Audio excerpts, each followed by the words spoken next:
বিজয়ের প্রথম ধাপ অর্জিত হয়েছে। রাষ্ট্র মেরামতের কাজের এখনো অনেক অনেক বাকি। কিন্তু এই সময়ে অতীতে আমরা যে ভুল করেছি সেটা যেন না করি।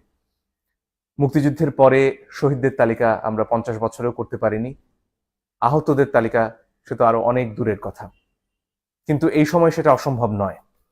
শহীদদের তালিকা করা শুরু হয়েছে, কিন্তু সেখানে ছাত্রদের ব্যাপারে যতটা বিস্তারিত এসেছে, তার পাশাপাশি সাধারণ মানুষ, একেবারে গরিব মানুষ যারা ছাত্রদের পাশে কাঁধে কাঁধ মিলিয়ে নেমে এসেছিলেন, তাদের কথা আমরা মনে রাখতে কতটুকু পেরেছি সে প্রশ্ন হয়তো আছে।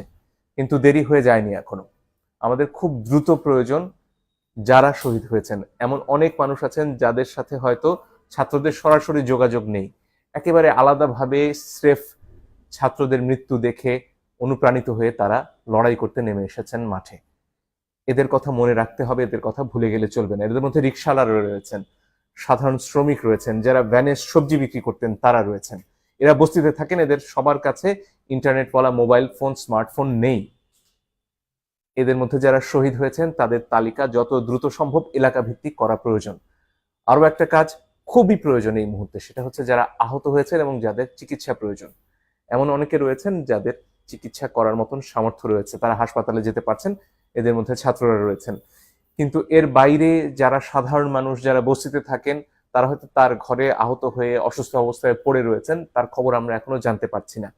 আমি আহ্বান জানাচ্ছি যারা ছাত্ররা এই আন্দোলনের নেতৃত্ব দিয়েছেন, যারা অত্যন্ত চমৎকারভাবে এখনো অনেক জায়গাতে ট্রাফিক সামলাচ্ছেন, ঢাকা আজকে একটা সুশৃঙ্খল শহর, তাদেরকে আহ্বান জানাবো, আপনাদের আরো কাজ রয়ে গেছে। এই আহতদের খুঁজে বের করতে হবে, তাদের পাশে দাঁড়াতে হবে। তবে এই কাজ শুধু আমাদের ছাত্রছাত্রীদের নয়, এই কাজ এলাকার সবার। আপনার এলাকায় বস্তিগুলোতে গিয়ে দেখতে হবে সেখানে কারা আহত রয়েছেন, তাদের কি সাহায্যের প্রয়োজন। সাহায্য আপনারা একা করতে পারবেন না, তার জন্য সবাইকে এগিয়ে আসতে হবে এবং অনেক জায়গা থেকে, দেশ বিদেশ থেকে মানুষরা সাহায্যের জন্য অর্থ সাহায্য করতে এগিয়ে আসতে চাইছেন। কিন্তু তারা কিভাবে এই টাকা পৌঁছবেন, তার জন্য যেমন একটা কেন্দ্রীয় ব্যবস্থা প্রয়োজন, স্থানীয় ব্যবস্থাও করা যেতে পারে। প্রথম কথা, একটা গুগল ডক করা যেতে পারে যেখানে এই তথ্যগুলো দেয়া হবে যে তিনি কে, কোথায় থাকেন, তার যোগাযোগের ঠিকানা বা মোবাইল ফাইন্যান্সিয়াল সার্ভিস, এটা বিকাশ হোক, ডাচ বাংলা ব্যাংকের হোক, সেগুলোর নম্বর দেয়া যেতে পারে। সেখানে সরাসরি তিনি সাহায্য পেতে পারেন। এখানে একটা প্রশ্ন আসে যে তাহলে যার নাম 1 নম্বরে আছে তার কাছে হয়তো সব সাহায্য পৌঁছে যাবে।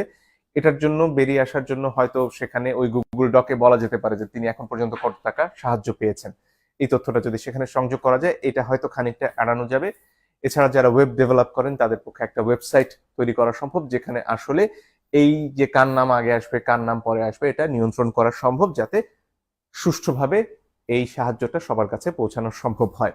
এটা খুবই জরুরি একটা কাজ, কারণ এই মানুষগুলো এই মুহূর্তে আমাদের সাহায্য না পেলে হয়তো তাদেরকে প্রথম যে তালিকা, শহীদদের তালিকায় চলে যেতে হতে পারে। তাই তাদের পাশে এই মুহূর্তে দাঁড়ানো খুব প্রয়োজন, শহীদদের পরিবারের পাশে দাঁড়ানো খুব প্রয়োজন।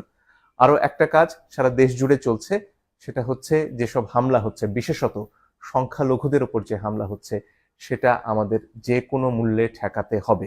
ছাত্রছাত্রীরা এই হামলা করছে না, যারা এই যে জনগণ যারা এতদিন গুলি উপেক্ষা করে রাস্তায় নেমেছেন, তারা এই হামলা করতে পারেন না। যারা করছেন তারা এই আন্দোলনের কেউ নন, তাদেরকে প্রতিহত করতে হবে, সবাইকে এগিয়ে আসতে হবে এই আন্দোলনে। যেমন একজন মুসলমান ছিলেন, তেমনি হিন্দুরাও ছিলেন, তেমনি বৌদ্ধরা ছিলেন, তেমনি সমতলের মানুষ ছিলেন, তেমনি পাহাড়ের মানুষ ছিলেন, আদিবাসীরা ছিলেন। সবাই মিলে নতুন বাংলাদেশ গড়তে হলে সবাইকে সুরক্ষা দেওয়ার চেষ্টা আজ থেকেই করতে হবে। ডক্টর মোহাম্মদ ইউনূস দায়িত্ব গ্রহণে সম্মতি জানিয়েছেন, সরকারের তরফ থেকেও কালকে রাতে সেটা জানানো হয়েছে। সমন্বয়কদের মধ্যে অন্যতম নাহিদও সে কথা জানিয়েছেন। কিন্তু এর বাইরে সরকার গঠন এখনো খানিকটা সময় নিচ্ছে, হয়তো 24 ঘন্টার মধ্যে হয়ে যাবে।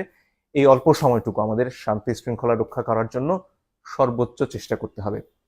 আমাদের বন্ধুরা যারা অনেক ক্ষেত্রে নানান সামাজিক চাপে কেউ চোর হয়েছেন, কেউ ডাকাত হয়েছেন, তারাও নাগরিক, তারাও আমাদের ভাই। নজরুল তাদের নিয়ে বহু আগে কবিতা লিখে গেছেন, হয়তো আমরা ভুলে গেছি, চোর ডাকাত নামে পড়ে নিতে পারেন। এই ক্রান্তি লগ্নে আপনারাও এগিয়ে আসুন না, আপনাদের সমস্যার কথা আমরা বোঝার চেষ্টা করব। আর যাতে এই সমাজে কাউকে ডাকাত না হতে হয়, চোর না হতে হয়, কাউকে যাতে বারাঙ্গনা পল্লীতে কষ্টের জীবন বেছে নিতে না হয়, সে চেষ্টা নিশ্চয়ই নতুন সমাজ করবে। আজকে যারা অনেক চাপে পড়ে আজকে চুরির পেশায় চলে গেছেন, কেউ পকেট মেরেছেন, হয়তো অনেক ক্ষেত্রে গণধোলাই খেতে হয়েছে আপনাদের, এই সমস্যাগুলো থেকে যাতে সবাইকে এক জায়গায় নিয়ে আসা যায়, সে চেষ্টাও আমরা করতে চাই। আমার বিশ্বাস আমাদের তরুণরা সব পারবে, কারণ আমাদের সে বুদ্ধিই ছিল না, আমরা পৃথিবী দেখে বড় হইনি। আমাদের তরুণরা আজকে এমন এক সব পেশার কথা বলে যেগুলো আমরা বুড়োরা বুঝতেই পারি না। অনেকক্ষণ ধরে বুঝতে হয় বাবা তুমি কি কাজ করো, এবং তারা ঘরে বসে বৈদেশিক মুদ্রা আয় করে। ফলে এই তারুণ্য সব পারবে বলেই আমি বিশ্বাস করি, কিন্তু তাদের পাশে দাঁড়াতে হবে আমাদের সবাইকে।